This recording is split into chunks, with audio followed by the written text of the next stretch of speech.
वज़ीर आज़म इमरान खान का corona test मस्बत आ गया। वज़ीर आज़म घर पर क्वारंटीना हो गए, घर से काम जारी रखेंगे। वज़ीर आला खैबर पख्तूनख्वा महमूद खान, मुराद सईद और दीगर कोरोना टेस्ट कराएंगे। वज़ीर आज़म हाउस के तमाम मुलाजमीन का भी कोरोना टेस्ट होगा।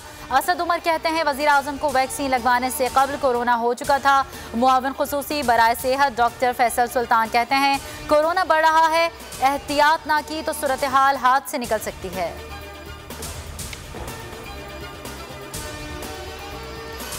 मुल्क में कोरोना टेस्ट मस्बत आने की शरह में तशवीशनाक हद तक इजाफा। 24 घंटों में कोरोना टेस्ट मस्बत आने की शरह 9.4% रिकॉर्ड। मजीद 3,876 लोग कोरोना में मुब्तला, 42 अफराद लुक़मा अजल बने। जाँ बहक अफराद की तादाद 13,799 हो गई।